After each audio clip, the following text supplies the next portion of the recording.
Salut les amis, bienvenue sur votre plateforme. En fait, j'ai ri la dernière sortie du président algérien Tebboune après son ministre des Affaires étrangères, qui pour moi était un plaisantin parce qu'il est un communicant. C'est pas quelqu'un qui vient dire des choses, la vérité, fait son meilleur pour pas se dire on se trompait et on va corriger nos erreurs. Non, ce sont des gens qu'on appelle en anglais unrepentant criminals. Je comprends les gens aujourd'hui qui traitent Tebboune comme le parent du terrorisme international. Les amis, ce n'est un secret de polichinelle. Monsieur Tebboune abrite les bases des rebelles Touaregs, des terroristes de Jenin en Algérie. Monsieur Tebboune était impliqué du bout en bout de cette planification de la destruction du Mali le 25. Donc on peut dire sans se tromper qu'il a le sang entre ses mains, le sang malien. Parce que Sadio Camara qui a été assassiné, froidement assassiné avec un camion citerne bourré des explosifs à sa résidence, c'est le travail de la France, de l'Algérie, de la Côte d'Ivoire, de la Mauritanie, de l'Ukraine. Donc tous ceux qui sont impliqués dans ces événements-là sont responsables des morts maliennes. Donc si on était dans un monde normalement constitué, ces gens-là devraient répondre de leurs actes. Mais bon, les amis, c'est à nous de comprendre, c'est à nous de savoir se défendre et aussi les imposer la brutalité. La vengeance est un plat qui se mange au froid. Vous avez vu la sortie du ministre porte-parole de la Côte d'Ivoire, où un journaliste de RFI, je crois RFI, pas France de Gabon, c'est la même chose, lui a posé la question sur l'aide qu'il peut apporter aux Maliens. Il dit on ne nous a pas demandé de l'aide, donc on ne peut pas le faire. Et les gens, donc, avec condescendance, je regarde des chaînes ivoiriennes comme la nouvelle chaîne ivoirienne NCI, des journalistes qui font des débats, et moi j'ai l'impression qu'ils sont plus français que ivoiriens, et l'Afrique ne concerne pas. Si la France ne contrôle pas un pays en Afrique, ça gêne certains journalistes en Côte d'Ivoire, ça gêne certains experts en Côte d'Ivoire. Juste pourquoi les amis? Parce qu'ils réfléchissent avec les billets des banques. En fait, leur cerveau est parti d'ici et c'est au niveau du ventre. Ce n'est pas qu'ils ne sont pas intelligents. Ils sont intelligents, mais leur intelligence se limite au niveau de leur ventre. Penser à venir de masse de la population africaine, ce n'est pas ce qui les incombe. Ce n'est pas le plus important pour eux. Donc, quand vous les écoutez, vous vous dites, mais ce n'est pas possible. C'est la Côte d'Ivoire ici. Qu'est-ce qui s'est passé entre temps?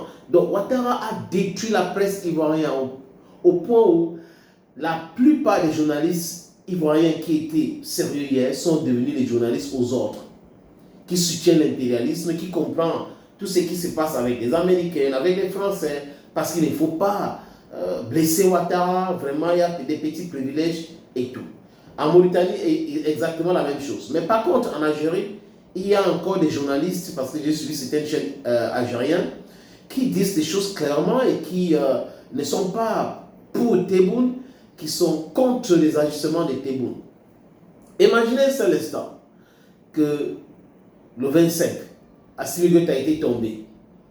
Les terroristes du génie, des voyous, des bandits, des Touaregs d'Azawad, parce que c'est quelque chose d'imaginaire.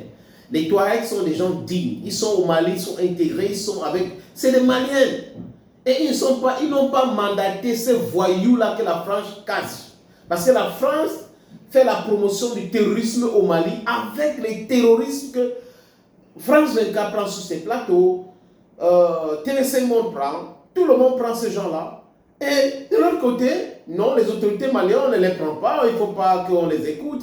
Il faut faire la promotion de ces terroristes-là en pensant décourager, démoraliser les troupes. Ils sont en train d'énerver davantage les Africains qui comprennent aujourd'hui les supercheries. Maintenant, les amis, Tebboune, le président algérien, honte à vous, monsieur Tebboune. Vous êtes le parent du terrorisme au Mali et dans le Sahel.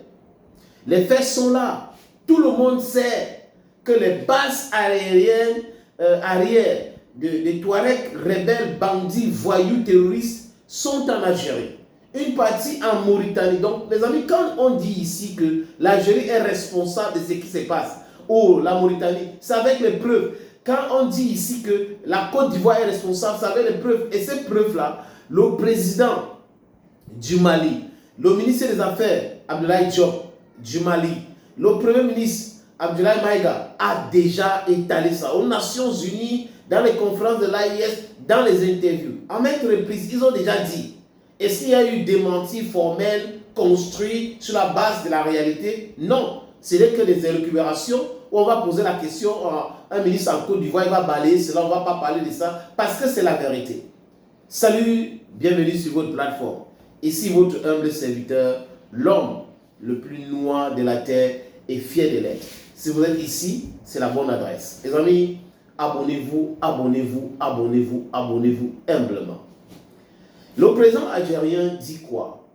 Il dit que il veut renouer le dialogue avec le président Assimi Goïta. C'est comme si j'ai mal à la tête. Donc, Tebboune veut renouer le dialogue avec Assimi Goïta. Assimi Goïta qui voulait tuer le 25 avec la France, la Côte d'Ivoire et la Mauritanie. Et Zelensky dans l'Ukraine. Comme Assimi Goïta n'est pas mort, il veut renouer le dialogue avec lui. Non, non, monsieur Tebboune. Il n'y a pas de dialogue possible entre le Mali et vous. Imaginez un seul instant. Je convoque le bon sens de ceux qui me suivent. Imaginez un seul instant que ces événements-là s'étaient produits en Algérie et que ces gens-là venaient du Mali pour attaquer l'Algérie. Est-ce que Tebboune sera en train de dire aujourd'hui oui, il faut réunir le dialogue avec le Mali? Non, non, non. Il devait déclarer la guerre au Mali. 12 000 hommes qui sont partis de la Mauritanie, de la Côte d'Ivoire, de l'Algérie pour attaquer le Mali. Non, il devait déclarer la guerre, il devait faire la guerre. Mais, désolé les amis, comme ça n'a pas marché, comme ils ont échoué lamentablement, horriblement les amis, ils veulent renouer le dialogue avec Assimi Goïta. Je suis sûr, il fait confiance à Assimi Goïta. Il ne va pas accepter cela. Parce que c'est un piège. Tebboune ne veut pas négocier. Tebboune veut que Assimi Goïta discute avec les terroristes, dialogue avec les terroristes. De l'autre côté, chez lui en Algérie, il refuse toute discussion avec les sécessionnistes. Il refuse toute discussion avec les terroristes. Mais c'est au Mali qu'il faut discuter avec les terroristes. C'est au Mali qu'il faut accepter partager le pouvoir avec les terroristes. C'est quand même incongru. Il y a quelqu'un qui se dit panafricain, l'amoureux de son pays, un nationaliste, mais qui comprend quand ça concerne son pays, mais quand ça concerne le Mali, non, le Mali n'est pas un pays en tant que tel, c'est un pays que l'Algérie veut vassaliser. Non, monsieur Tebboune, tu as tout faux. Tu as tout faux. C'est-à-dire que c'est lamentable même à la limite de voir des présidents africains se comporter comme ça. J'imagine Gaddafi dans sa tombe. J'imagine Nasser. C'est incroyable qu'un président algérien sponsorise le terrorisme au Mali, cherche à assassiner le président malien. Ça ne marche pas, son coup d'État rate. Et il vient nous dire aujourd'hui, il veut réunir le dialogue avec Assimi Goïta. Vraiment, il faut qu'il discute avec le président malien et tout. Ah bon, comme tu n'as pas réussi avec tes terroristes, tu veux maintenant passer par le dialogue pour le piéger et certainement l'empoisonner ou l'assassiner froidement. Assimi ne va pas accepter. Et il est inacceptable de discuter avec Tebboune. Je dis encore, il est inacceptable de discuter avec Tebboune. Si le Mali veut discuter avec Tebboune, parce qu'en géopolitique, les amis, ce n'est pas une question des émotions. Si le Mali veut discuter avec Tebboune, Tebboune doit d'abord détruire toutes les bases militaires des terroristes, ou toutes les bases terroristes en Algérie. Arrêter tous ces rebelles, ces bandits des Touaregs. C'est comme ça. Ça, c'est la base des discussions. Mais le Mali ne peut pas discuter avec quelqu'un qui va dire oui, il faut vraiment que la paix règne au Mali et en même temps travailler avec des gens qui vont imposer l'insécurité et qui veulent couper le pays, qui veulent détruire le pays, qui veulent balkaniser le pays. C'est inacceptable.